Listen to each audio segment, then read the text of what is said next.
a los 3 esposos en la cárcel apresados.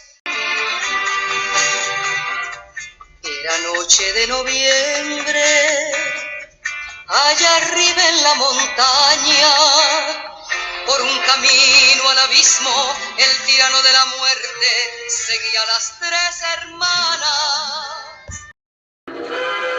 Mataron al chivo en la carretera, mataron al chivo en la carretera, déjenmelo ver, déjenmelo ver, déjenmelo ver. Mataron al chivo y no me lo dejaron ver. Después lo celebran con mucho entusiasmo, la fiesta del chivo. El 30 de mayo vamos a reír, vamos a bailar, vamos a gozar. El 30 de mayo, día de la libertad. Matan a Chapita en la carretera, matan a Chapita en la carretera. La mamá gritaba de esta manera, matan a Chapita y no me lo dejaron ver.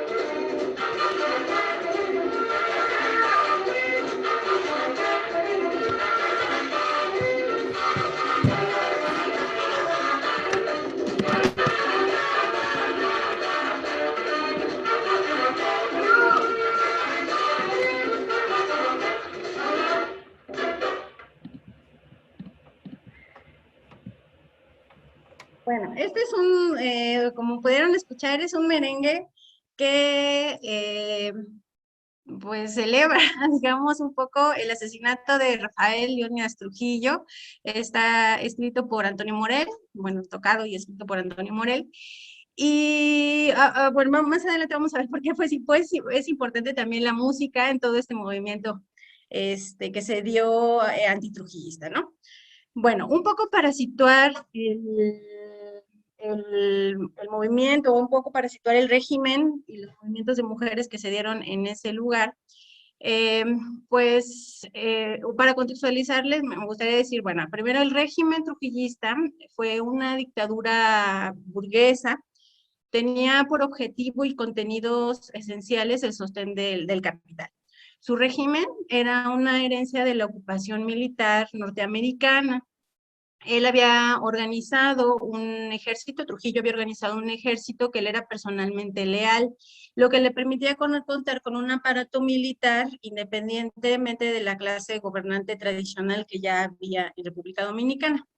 El trujillismo entonces dominaba toda la estructura económica, social y política del país, un poco a lo mejor como un símil de la familia Somoza, ¿no? En Nicaragua, más o menos concentró esa cantidad de poder en sus manos.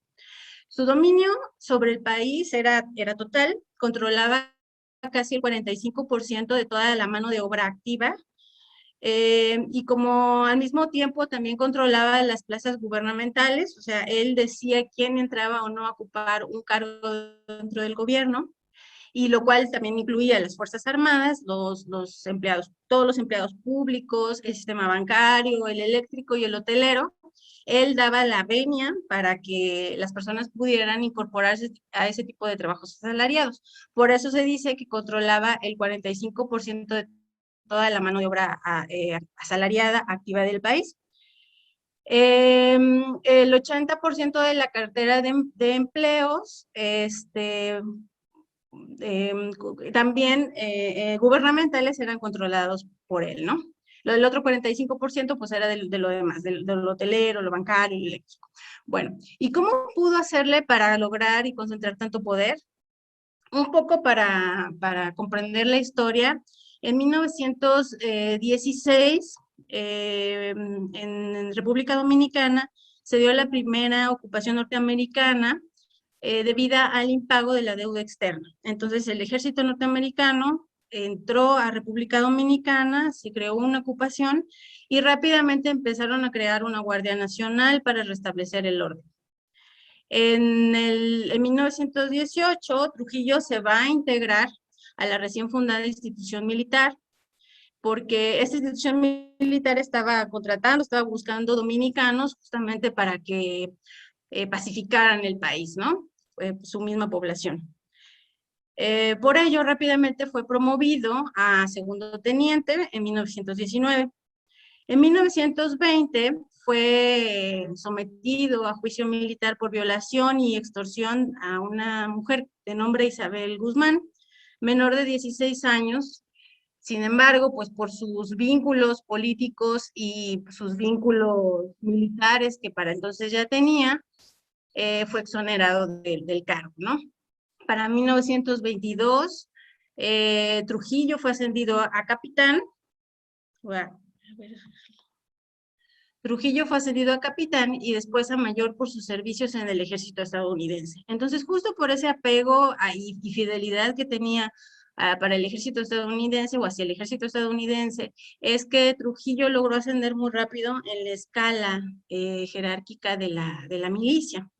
En 1924, las tropas de Estados Unidos abandonaron el país una vez de haberlo pacificado y empezar a organizar la actividad política y administrativa de la República Dominicana, y dejaron a cargo en los lugares clave, dejaron a cargo a dominicanos que le eran fiel al gobierno de Estados Unidos, entre ellos a Trujillo. Trujillo se quedó a cargo de la Policía Nacional y fue nombrado por el nuevo presidente jefe del Estado Mayor. En 1927 este sujeto lo hizo general, y pues para entonces, aprovechándose de su posición en la estructura militar, tenía el acceso a un montón de recursos y empezó a acumular, él mismo desviaba los fondos de la milicia y empezó a acumular riquezas y a comprar bienes, muchos bienes, ¿no? Que después le servirían más tarde para amasar una gran fortuna. En 1930 estalló una insurrección contra el presidente Horacio Vázquez, que estaba en aquel entonces, y entonces Trujillo recibió la orden de someter a la rebelión, pero después se supo que uno de los ideólogos de esa insurrección había sido el mismo Trujillo. Y entonces el presidente renunció. El líder de ese movimiento, del cual Trujillo estaba detrás, era Rafael Estrella Ureña, líder del movimiento proclamado, como era líder del movimiento, él mismo se proclamó, bueno, hubo unas elecciones ahí medias fraudulentas y se proclamó como presidente interino. Trujillo se convirtió entonces en candidato a las elecciones presidenciales en 1930, llevando a Estrella Ureña como su vicepresidente, y esa dupla, a partir de una elección fraudulenta, ganó en el poder, porque finalmente amedrentó también a la oposición se bajó de la terna y entonces quedaron como candidatos únicos. Finalmente el voto ya nada más serviría para legitimar el poder. Entonces, el 16 de agosto de 1930, Trujillo se incorporó a la edad de 38 años al gobierno de la República Dominicana e iniciaría una dictadura que duraría 31 años, hasta 1961. Para 1940, o sea, 10 años después de que Trujillo había entrado ya formalmente como presidente del gobierno, tenía ya bajo su propiedad una buena parte de la actividad económica del país a través de varias empresas que, como les decía, él había logrado acumular un montón de dinero, primero como integrante de la milicia, y después, pues ya siendo el jefe de Estado, pues entonces siguió acumulando y empezó a comprar muchas empresas que monopolizaron la comercialización de los productos básicos. Ya para 1960 se estima que llegó a poseer más o menos el 60% de la industria azucarera del país, que era la más importante industria de ese país. El 30% de esto lo dejó al capital norteamericano y el otro 10% se los dio o lo repartió, digamos, entre el personal fiel al régimen trujillista, ¿no? Que eran los burgueses de aquella época, pero solamente el 10%.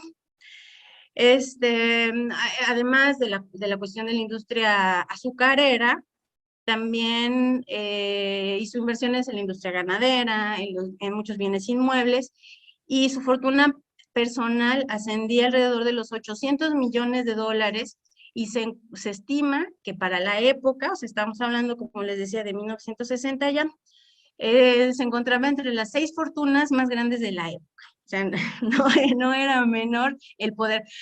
Y esto por eso les decía que resulta como muy importante esta parte de la historia, porque permite comprender cómo empezaron a suceder un montón de cosas que una no se imagina como por qué pudo amasar tanto poder si no recorre un poco esta pequeña historia, ¿no? Entonces, pues normalmente lo que utilizaba Trujillo como para amedrentar al contrario, al opositor, era realizar, pues empezar con una serie de fraudes y si no conseguía amedrentarlos por esta vía, entonces utilizaba la violencia y el asesinato que fueron como muy característicos de su régimen y más o menos se estima que fueron asesinadas alrededor de 30,000 personas en estos 31 años que él estuvo a cargo de la presidencia. Bueno, para poder cumplir con sus objetivos, pues no nada más necesitaba emplear la violencia y el asesinato como formas cotidianas de quitarse al oponente, sino que también utilizó o empleó un sistema simbólico que le ayudó a tener legitimidad. Y este sistema estaba fundado, necesitaba pues un ideario, ¿no? Que pudiera incorporar ese tipo de pensamiento que tenía para todo el resto de la población y entonces que su régimen tuviera la legitimidad que necesitaba para poder gobernar durante tantos años. Este sistema estuvo basado fundamentalmente en tres cosas, como se menciona aquí. En la hispanidad y el anti-haitianismo como uno de los pilares, el anticomunismo, otro de los pilares, y el catolicismo. Él intentó construir al otro haitiano, que como ustedes saben, pues comparten la isla. Entonces, ya desde antes de que él entrara al gobierno, ya había prácticas racistas contra los haitianos. Entonces, él alentó y fue un gobierno evidentemente racista. Intentó construir al otro haitiano como un negro, etíope, un animal, y en oposición a los dominicanos, a las dominicanas, como los detentores de la hispanidad y por lo tanto con una raza más pura, ¿no? Muy cercanos a las Europas. Y los otros, los haitianos, al ser las haitianas, pues ser negros, ser negras, pues entonces los construyó, como les decía, como animales. Este racismo se convirtió en una de las piezas clave y en una política de Estado. Tan es así que en 1937, 37, acusó abiertamente en un mitin político, anunció abiertamente a los haitianos de estarse robando las mercancías y el ganado de los pueblos vecinos que colindaban con República Dominicana, y entonces arengó a la gente para que pudieran hacer justicia por su propia mano, ¿no? Tan sirvió ese asunto, que la misma población y también ayudados de algunos militares que él mandó, se hizo una gran matanza de haitianos y se estima más o menos que fueron asesinados alrededor de 15,000 haitianos en esa matanza, ¿no? Pero después, pues esa matanza la utilizó justamente para encumbrarse. Entonces, tenían que exterminar al otro negro animal incivilizado y pues posicionarse como detentores de la hispanidad, ¿no? Blancos. Tan racista también era Trujillo que, bueno, cuentan las historias que él se sentía pues muy blanco y entonces todos los días se maquillaba, se embadurnaba de maquillaje para blanquearse y además se ponía chapitas, ¿no? Entonces la gente o cuentan las historias pues que la gente que lo veía, pues lo veía como si fuera un payasito porque estaba blanco de la cara porque se ponía maquillaje y además pues tenía colorete. Entonces, pues la gente que lo veía mencionaba que era algo muy peculiar, ¿no?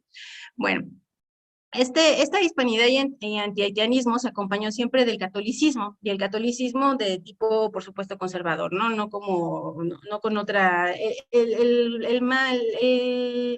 catolicismo mucho más, pues, recalcitrante y tradicional que puede haber, como para preservar y ayudarle a preservar su régimen, ¿no?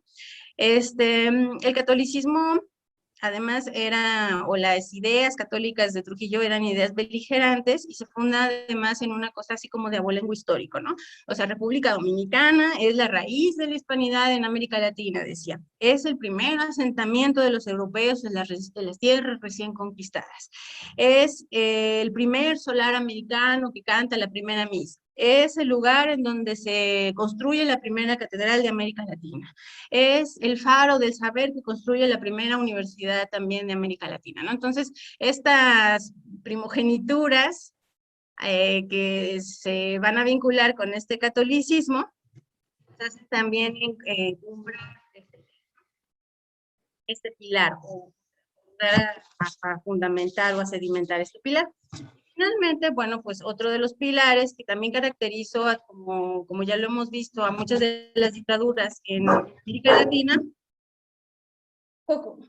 perdón, es el anticomunismo. Entonces, el estigma del anticomunismo, el estigma del comunismo funcionó como una especie de infierno dantesco, donde allí van a parar todos los enemigos de Trujillo. Entonces, cualquier persona o cualquier grupo que él consideraba que era enemigo de su régimen, entonces era considerado comunista, ¿no? Y al ser considerado comunista, pues entonces también, a ser construido como comunista, pues entonces también favorecía la posibilidad de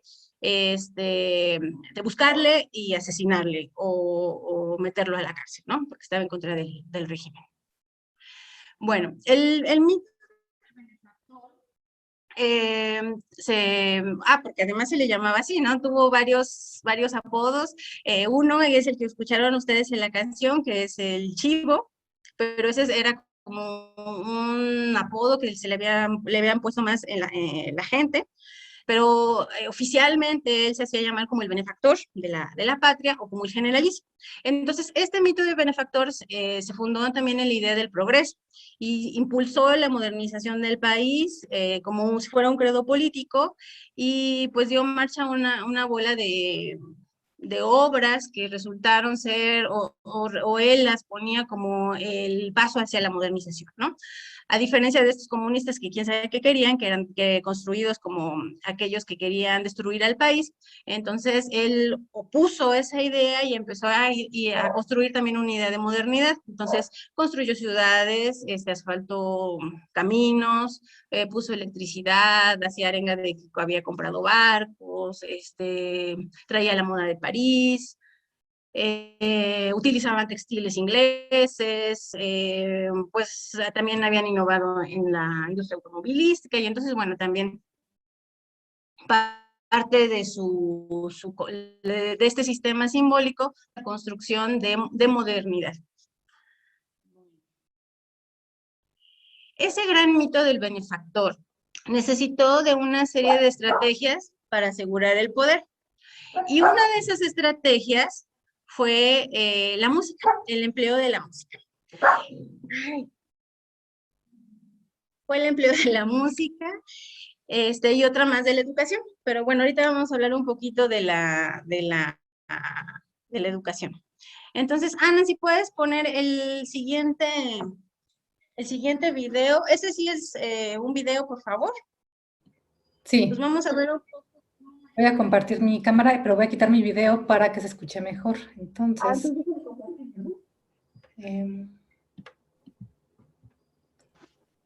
a ver. Sí, para que tú puedas compartir.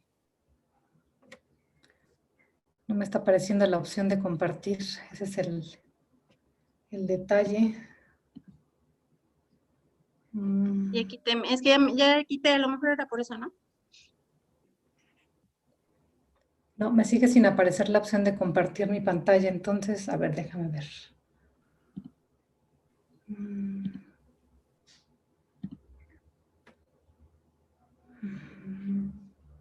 Ah, ya me apareció. Un momento. Sí, gracias. Voy a empezar voy a compartir toda mi pantalla. Y aquí está. A ver, denme un segundo.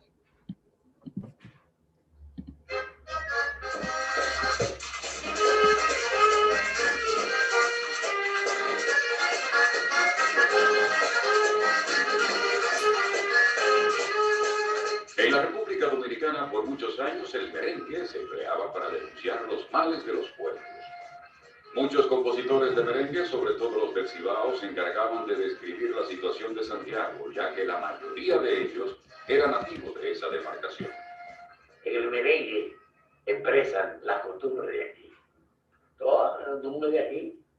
Si tú lees un merengue, si tú oyes esos merengue viejo, por ejemplo, el telefonema, eso es hablando de las revoluciones y de alguien que le escribió al otro. Algunos definen a Santiago como la capital del merengue, porque en las primeras décadas del siglo XX el ritmo era muy poco conocido en Santo Domingo.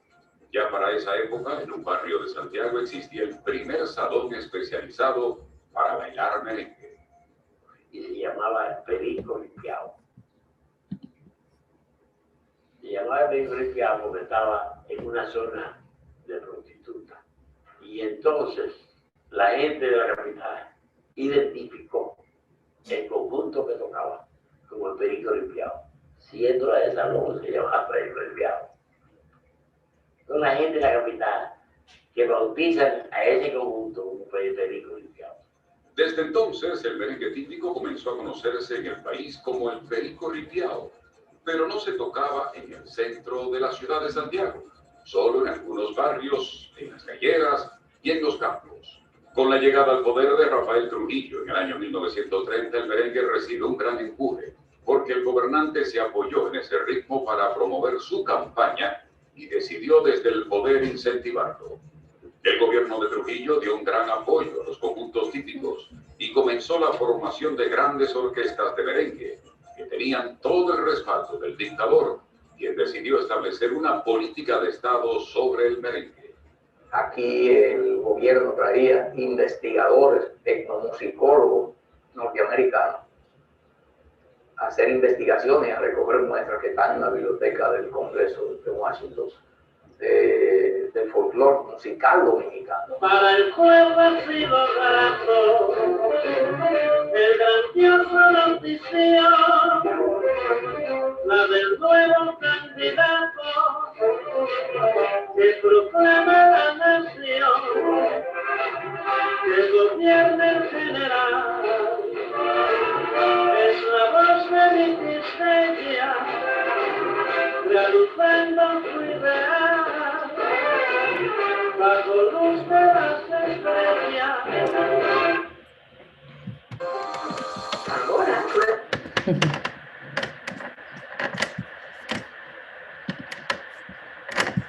Listo, perdón por la publicidad del final. ¿Ya se acabó? Sí, ya se acabó. Ese video sí ya. Ah, ok.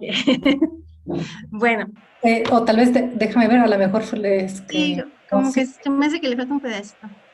Sí, a ver, dame un segundo porque se me cerró la pestaña, entonces tal vez, dame un segundito y ya regresamos, espera.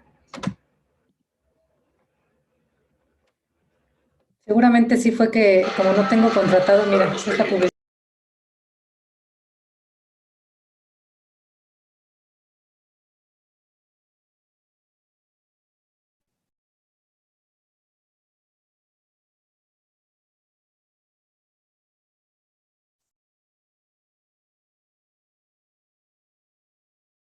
Al gobierno.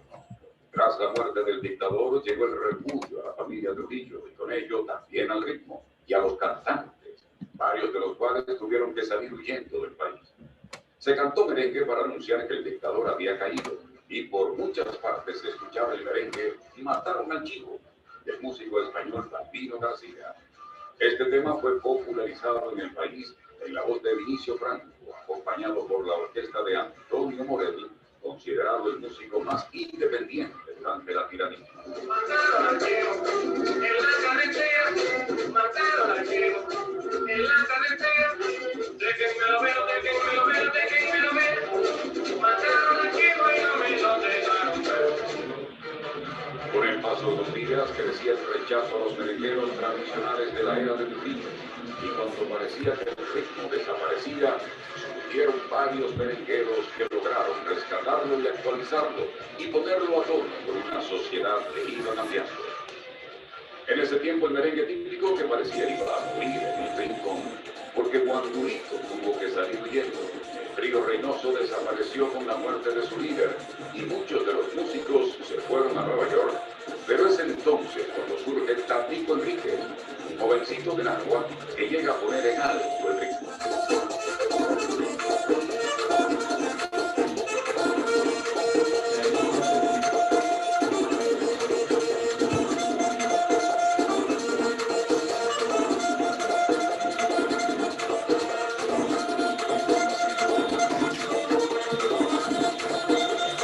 Con el resurgimiento del ritmo se suman jóvenes como el caso de Johnny Ventura, y que aparecen otros exponentes, el caso de la orquesta de Félix del Rosario y Joselito Mateo, quien fue perseguido por sus canciones de alabanzas a la dictadura y con pudo salió corriendo a Puerto Rico.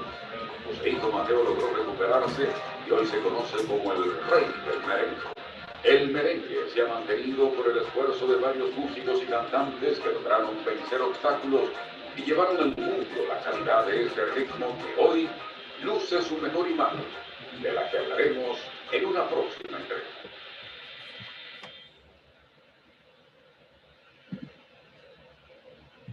Sí, ahora sí. Muchas gracias.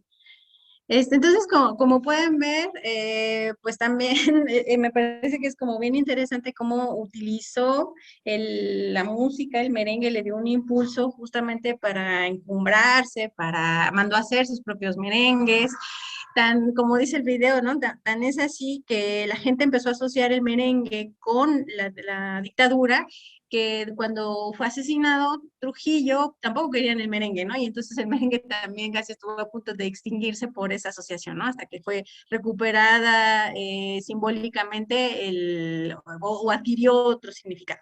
Entonces, esa parte pues resulta muy interesante, como decía, entonces una parte utilizó la cultura, eh, para poder legitimar su régimen, pero en el otro sentido también utilizó la educación, ¿no?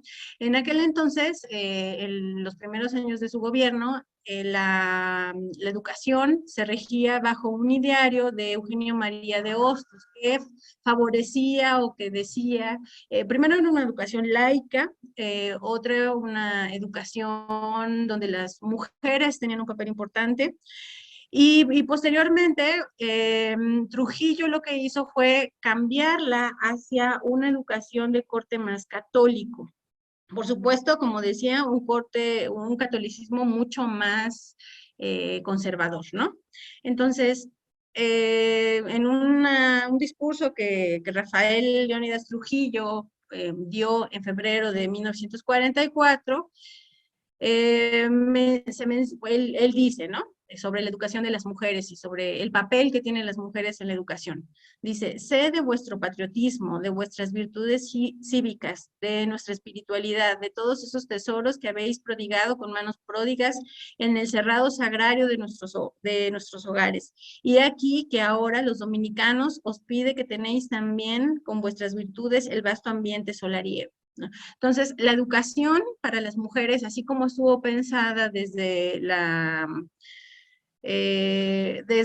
desde este ideario de la dictadura, pues era únicamente doméstica, ¿no? Y entonces empezó a, a comprender que la educación tenía un lugar importante dentro de su régimen y empezó a crear un montón de escuelas, ¿no? Pero un montón de escuelas bajo ese ideario católico conservador y que encumbraba la memoria y que encumbraba las aventuras y se volvió, como les decía, empezó a autollamarse o autonombrarse el generalísimo o el benefactor. Entonces, en esta etapa trujillista, la educación cumplió una de sus funciones como reproductora de la ideología. Era en cada cosa que se hacía dentro de la escuela, Trujillo era endiosado, era nombrado, era reverenciado, había bustos en las escuelas, había cuadros de de Trujillo en los salones, era enaltecido en las cartillas de alfabetización, en los cuadernillos y libros de texto, y bueno, en las escuelas se entornaba o se cantaba este coro, ¿no? Que pues hasta recibe este nombre, ¿no? Viva el benefactor. Se cantaba en las escuelas esto, ¿no? Cantemos escolares, con sublime fervor, el nombre de Trujillo, nuestro benefactor, que ha dado a la patria grandeza y educación de nuestro porvenir, Trujillo es el sol. Viva la escuela nueva, viva el benefactor. Entonces la mujer en esta educación también se vuelve una pieza fundamental por su participación en el proceso de socialización, ¿no?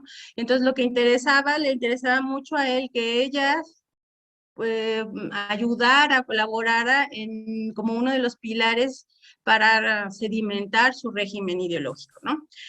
Como les decía, a partir de estas tres nociones, de hispanismo, anti-haitianismo, anticomunismo y catolicismo.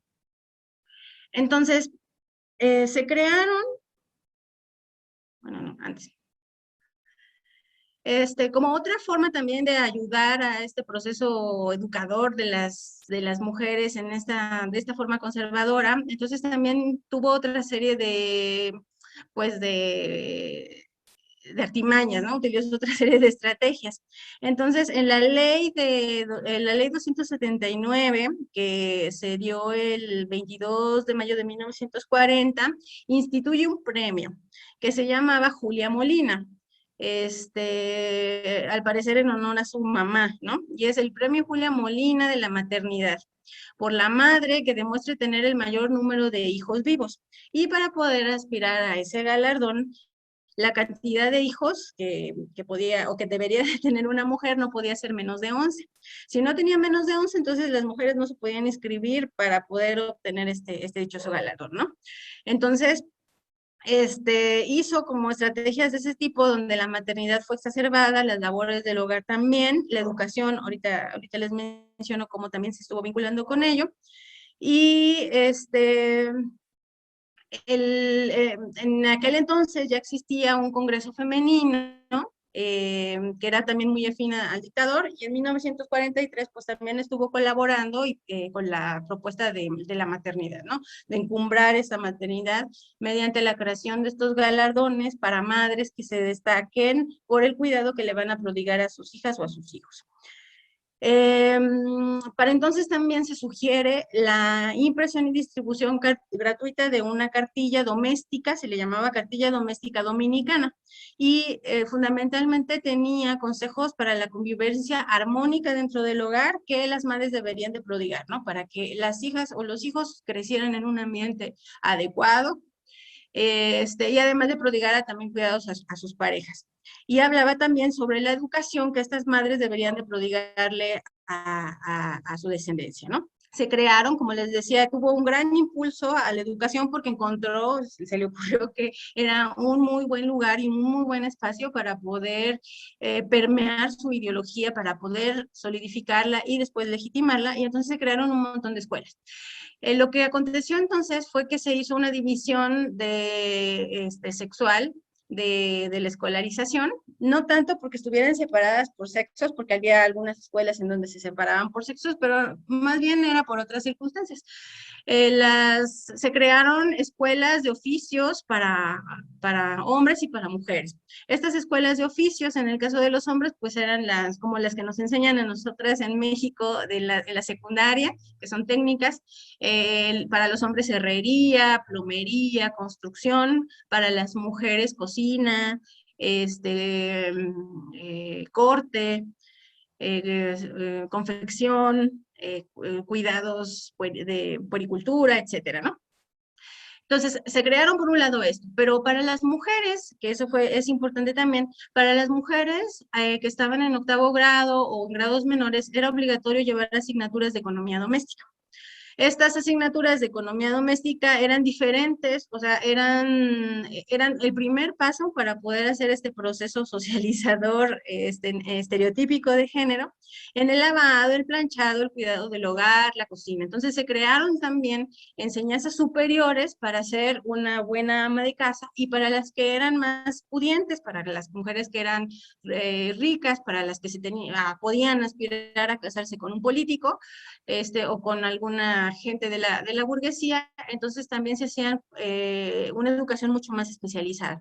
Esta educación pues era como de urbanidad, buenas maneras, saber poner los cubiertos, cómo recibir a la gente, de qué lado se pone la mesa, cuáles son los cubiertos adecuados para qué tipo de comida, o sea, todo eso que tiene que ver más con una clase pudiente, ¿no? Entonces se crearon estos sistemas educativos también en estas escuelas, como les digo, en las primarias y en las secundarias. Después se hizo una capacitación para el trabajo, con esto que también ya mencioné, sobre costura,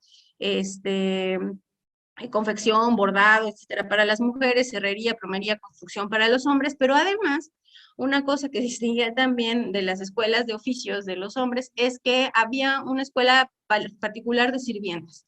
Entonces, era una escuela también derivada de la de oficios, pero específicamente para educar a las mujeres en el servicio doméstico, ¿no? Pagado. Entonces, en 1931,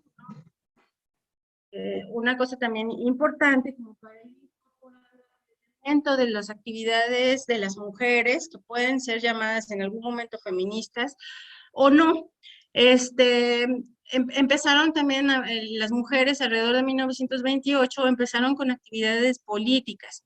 Se empezaron a juntar en ciertos comités, y en 1931, un año después de que Trujillo ocupó el poder, entonces surgió la Acción Feminista Dominicana, ¿no? Y esta es una fotografía de estas mujeres que conformaron la primera pues asociación o el primer colectivo de mujeres que tenían entre sus idearios pues buscaban el mejoramiento intelectual de las mujeres, el mejoramiento social, decían, el mejoramiento moral y jurídico. Y sus ideas, que eran pues simientes de ideas que se pueden nombrar ahora como feministas, también pues tenían un vínculo con ideas asistencialistas, ¿no? O sea, a algunas mujeres deberíamos de derivarles ciertos recursos para que puedan salir adelante, tenían también ciertas nociones asistencialistas. Como en muchos de los lugares, y como ocurrió en muchos de nuestros países, pues las primeras movilizaciones y los primeros colectivos feministas que se hicieron, pues eran por mujeres burguesas, ¿no? En este colectivo no participaron mujeres campesinas o mujeres de clases menos privilegiadas, sino más bien mujeres burguesas. Entonces, Trujillo se dio cuenta también del potencial, porque empezaron a tener pues espacios, o sea, las mujeres empezaron a afiliar, las mujeres dominicanas empezaron a afiliar, y en menos de un año ya tenían más o menos 1000 miembros en esta acción feminista, ¿no? En este grupo, en este colectivo. Entonces, pues Trujillo empezó a ver el potencial político que también tenían ellas, y lo cooptó, ¿no? Lo empezó a cooptar. ¿Cómo lo cooptó? Pues primero, bueno, eso también, la cooptación fue también gracias a una serie de cosas que se dieron en el ámbito social, o sea, pues al ver las mujeres organizadas y que trataban de dignificar a las otras mujeres o ayudar a la dignificación de las otras mujeres en esa época, muchos hombres de la sociedad burguesa pues rechazaron estas movilizaciones o estas acciones que realizaban las mujeres. Entonces las mujeres recibieron pues mucho rechazo por parte de sus compañeros, ¿no? Entonces, otra cosa que pasó, bueno, pues es que pues al Trujillo, como les decía, ver o notar el potencial político que ellas tenían, entonces intentó no desmovilizarlas, porque esa no era la función, sino más bien despolitizarlas.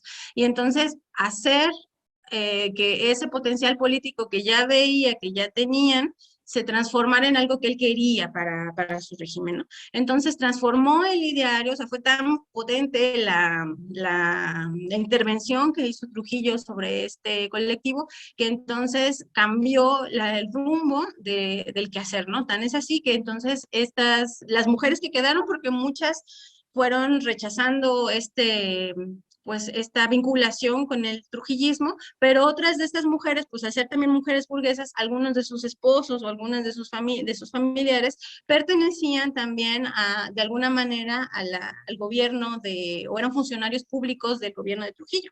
Entonces, pues esas mujeres, por ejemplo, no se desvincularon de este colectivo o de esta colectiva, y otras mujeres sí definitivamente dijeron que de esa manera aliadas al Trujillo no iban a participar. Entonces perdieron muchas adeptas, perdieron muchas miembros, y las que se quedaron, pues se fueron cooptadas totalmente por Trujillo y empezaron a hacer actividades asistencialistas, encumbrar la maternidad, o sea, tan es así que participaron de estas intentos de Trujillo por encumbrar la maternidad, por encumbrar las labores domésticas, y participaron de todas estas actividades.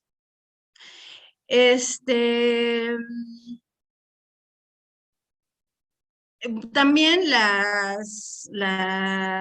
bueno, más o menos en 1942, entonces, digo, tan fuerte fue el cambio o el viraje que se dio en esta acción de las mujeres dominicanas, que en 1942 definitivamente se adhieren al partido trujillista, ¿no? Y entonces intentaban también, al adherirse al partido trujillista, intentaban también hacerle actividad política para que se volviera o para que se reeligiera en 1942. También realizaron labores como de fortalecimiento de la unidad familiar, de las tradiciones, del apego a las costumbres de la mujer de su casa, de una educación más hogareña, etc. Entonces, pues también sirvió para esos fines, ¿no? Algunas también se dice que algunas de estas mujeres se mantuvieron no muy de acuerdo en esta organización mientras fue cooptada por Trujillo, porque Trujillo les había prometido darles el voto, ¿no? Otorgarles el voto. Pero bueno, pasaron algo así como 10 años y el voto nunca llegó, ¿no? Hasta después el voto en la República Dominicana se obtiene en 1940, y entonces, pues también se dio en las leyes una cosa mañosa, porque las mujeres podían votar, las mujeres podían votar, pero no en todas las elecciones, sino nada más en algunas. Y también otra cosa que pasó es que pues las mujeres en esas mismas leyes, cuando empezaron a tener derechos civiles, las mujeres casadas se decía que podían ejercer libremente el oficio que quisieran, ¿no?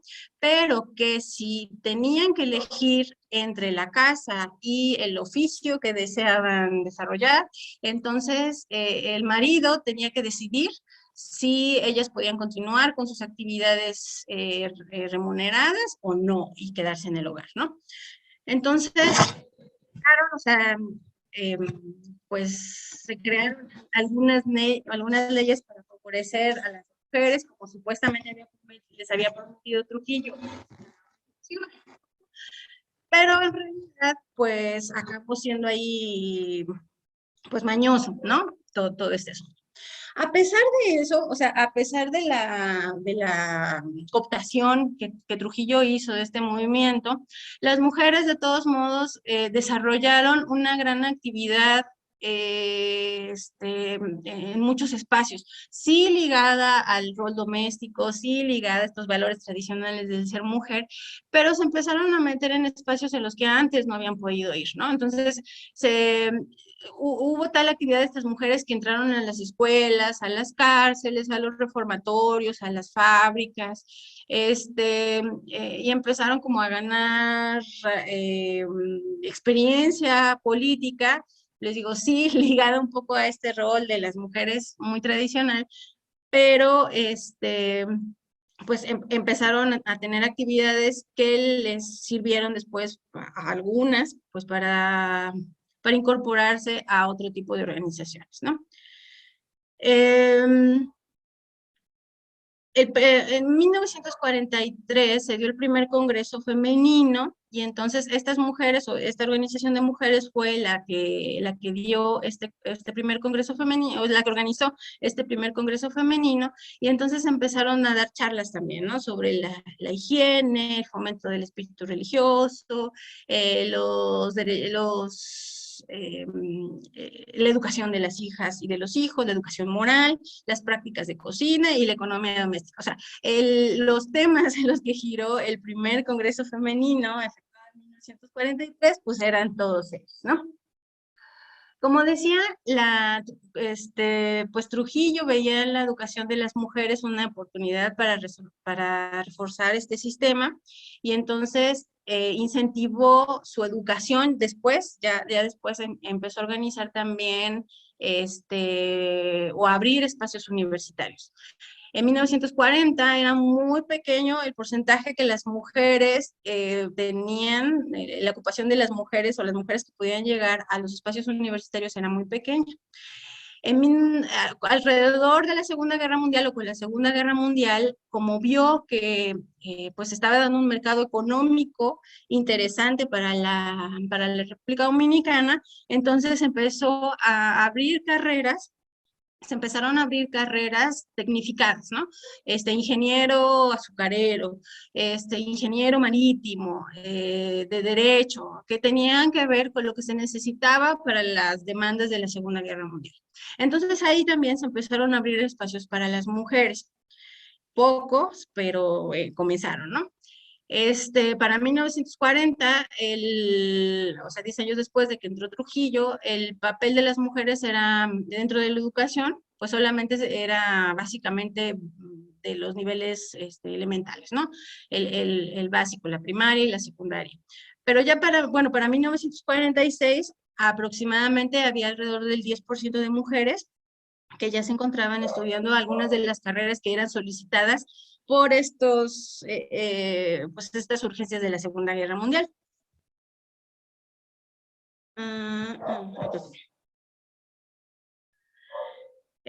Ya para la década de los 50 se dan una serie también de cambios sociales que van a empezar a fracturar el régimen de Trujillo, y justamente por alguna, o el que las mujeres tuvieran también espacios en las universidades, empezó también a fracturar. O sea, aunque la universidad también tenía el mismo ideario del régimen para ayudarle a su legitimidad, pues empezaron a llegar también ideas de otros lugares, ¿no? Se dio también un movimiento obrero, empezaron los movimientos obreros en aquella época, que pues traían ideas comunistas, y entonces las y los jóvenes de la universidad empezaron a tener contacto con libros que en aquel entonces estaban prohibidos. Entonces a veces se imprimían como panfletos, se circulaban, o clandestinamente se circulaban ciertos libros, ¿no? Como El Capital. Otra cosa que se empieza a dar es que comienzan, pues durante todo el régimen de Trujillo, siempre hubo muchas personas exiliadas. Entonces, en esas épocas, en los años 50, empiezan a regresar una serie de jóvenes todavía con también ideas de otros lugares, que también les permitieron a los jóvenes que estaban estudiando en la Universidad de Santo Domingo, de Santo Domingo, que estaban estudiando en la universidad, pues entonces les empezaron a ayudar a como a refrescar ideas y a como meter ideas de libertad también, ¿no? Se da un movimiento, o intenta haber un movimiento de derrocamiento el régimen de Trujillo, que no tuvo éxito, pero bueno, eso no es importante, es que estaban como empezando a sembrar a las pequeñas semillas que en lo que después se convertiría, ¿no? Que eran las Juventudes Democráticas Revolucionarias.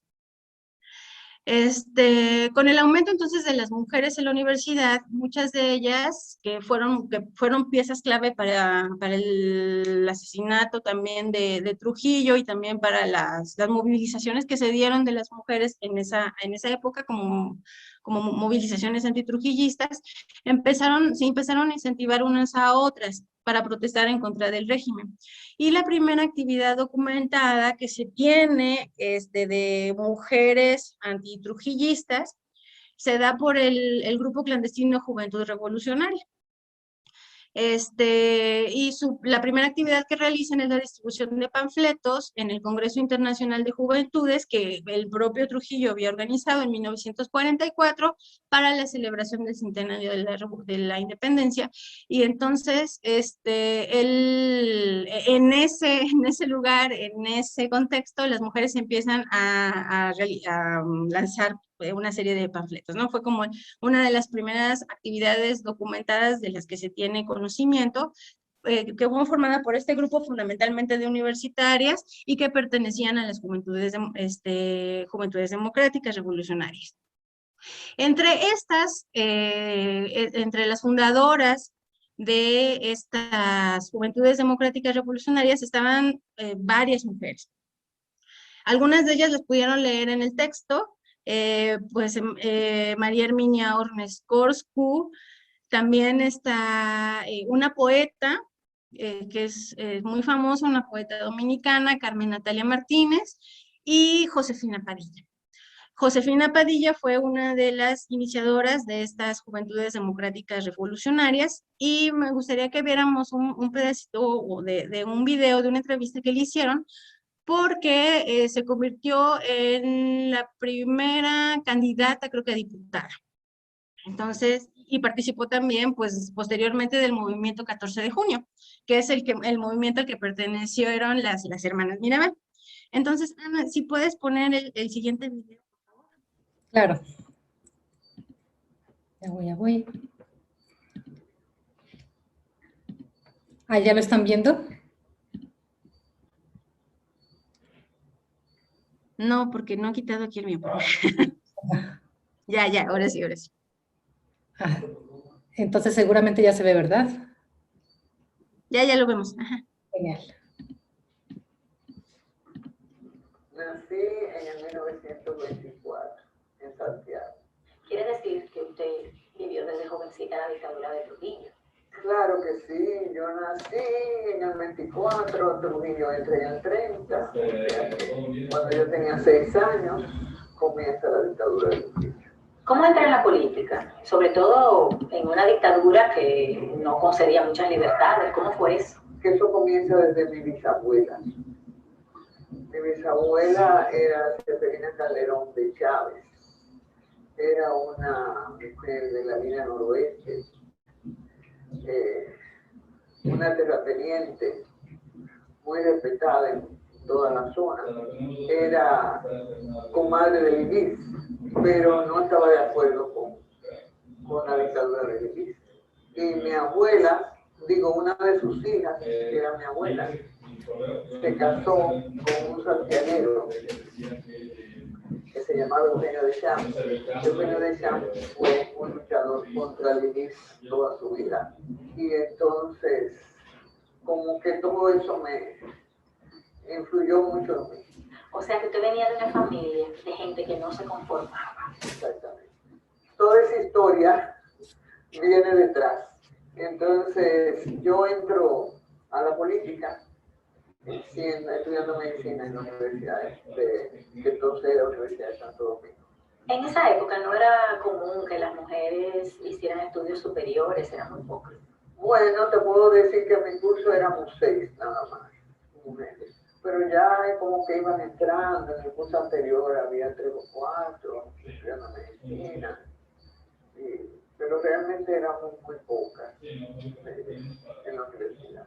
Y entonces yo entro en la política en Juventud Revolucionaria, porque un compañero de mi curso estaba ya en el grupo de Juventud Revolucionaria y entonces me habló y me dijo lo que era un grupo que estaba organizado como la Trinitaria, de 3 en 3, que había una persona, que en este caso, por ejemplo, era él, que buscaba compañeros, formaba una célula, y si pasaba algo, la única persona que podíamos conocer era a él, no a más nadie, de manera que esa era una forma de protección, esa estructura. Entonces, yo entré a un revolucionario y formamos una célula. En un momento usted contrae matrimonio con Rafael Augusto Sánchez, Papito, y un día su esposo cae preso. ¿Cómo fue eso? Papito estaba en un grupo en contra del régimen, pero era un grupo pequeño donde había militares. Bueno, ahí estaba Lola Fernández en ese grupo, y que después lo mataron cuando el problema del Matú. Y aunque no se descubrió ese grupo, que uno sepa, sí había como cierta sospecha, y a Papito lo vigilaban bastante. También porque él era hermano de uno de los expedicionarios. Después de eso, hubo más vigilancia contra Papito, porque se supuso o se tenía miedo de que él estuviera involucrado en todo esto. Cuando usted dice todo esto, era que conspiraban contra el régimen.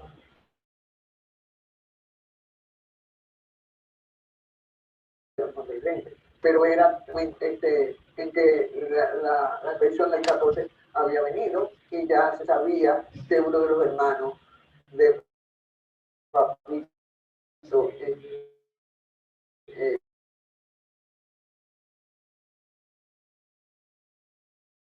había estado en la expedición, para que yo en esa época se elegían los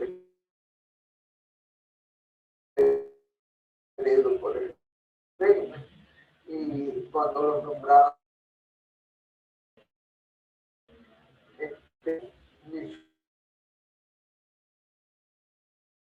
Trujillo le mandó pidiéndole y no, régimen que habían matado. No podía. Y la víctima fue maricones dudosas. Entonces a los otros hermanos no le hicieron nada, pero a él se lo llevaron preso. Lo tuvieron en la 40 durante un mes. Y después de la 40.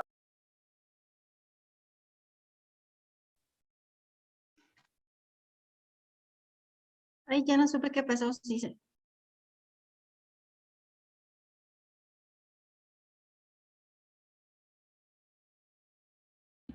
Algo pasó, ¿verdad? Que se dejó de compartir mi pantalla o todavía se sigue viendo. no, ya no. Por eso digo que algo pasó. Déjenme lo intento de nuevo, no sé qué pasó. De las noticias macabras que lo habían matado, que le habían sacado las uñas, que lo habían torturado, que no sé qué, no sé cuánto. En fin, pude tener noticias reales de en enero, cuando recogen a todos los muchachos del 14. Entonces, cogen a todos los muchachos del 14 y llega un momento en que la familia los puede visitar o tener contacto con ellos, porque tú sabes que muchos de esos muchachos eran hijos de familias reconocidas de la sociedad dominicana, y algunos hijos incluso de funcionarios de régimen. Era un trato diferente, en cierto sentido, aunque pues, tú conoces la historia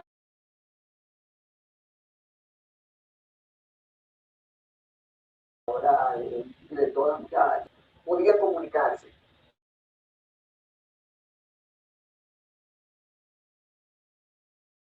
Ellos.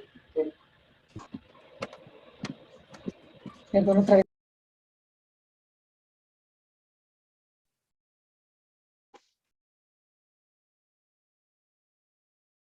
¿Cómo? Ya no sé. Encontraron con Papito en la cárcel y a través de ellos yo tuve la primera noticia directa de ellos. Nosotros,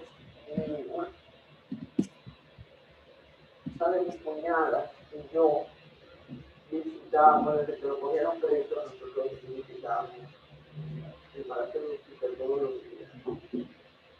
A las temprano, a los presos los traían en una guagua a las 9 de la mañana, como unos días, al resto de la historia. Y Virginia y yo íbamos todos los días, a las 9 de la mañana estábamos frente a Palacio de Justicia, a esperar que llegara la guagua de los presos, a ver si en algún momento lo traían. Porque también el régimen tenía el hábito de no avisar a la familia nunca nada de los presos. Y si los traía a juicio, nadie sabía cuándo los traía. Y así ellos podían hacer lo que les diera la gana con el preso, matarlo, desaparecerlo, o lo que sea. Y bueno, puedo decirte que estuvimos nosotros 9 meses dando viajes al Palacio de Justicia todos los días.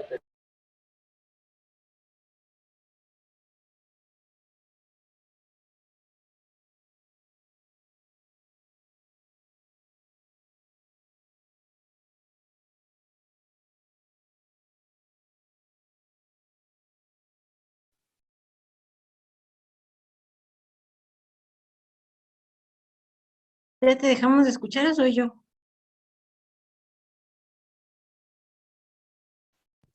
Sí, se dejó de escuchar.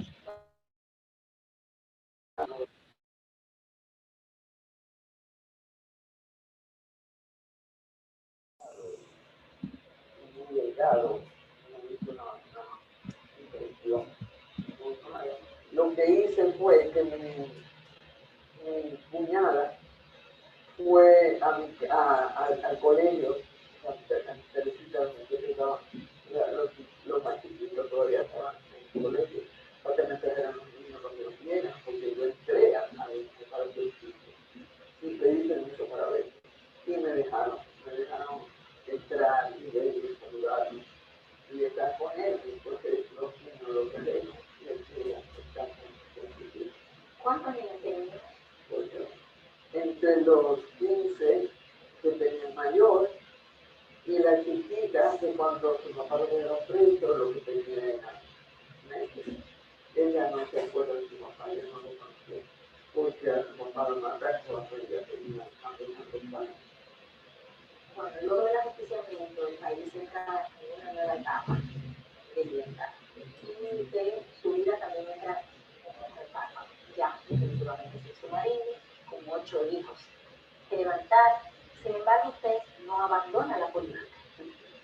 Viene el PDD, comienza el PDD a trabajar, y viene un grupo de muchachos vestilados que estaban estudiando en Venezuela, sobre todo, que se habían puesto en contacto con lo que era la democracia cristiana. Y básicamente la relación fue de ellos con COPEI, que era el partido de la democracia cristiana en Venezuela. Vienen ellos y algunos de esos muchachos fueron a mi casa. Me llevaron lo que era los principios del partido. A mí me parecieron algo muy bonito y son realmente algo muy bonito. Lo que pasa es que de la letra a los hechos las cosas varían. Pero bueno, me gustó y yo sentía como que yo debía hacer algo por mi país, que mi marido había muerto por ese país y que yo debía como seguir por ese camino. Después de haber perdido tanto, usted sentía que todavía debía a este país, que debía seguir luchando. No sé cómo me sentía, pero así me sentí. Así me sentí. Como yo te digo, yo tenía una historia de familias que se sacrificaron por este país, que trabajaron por este país.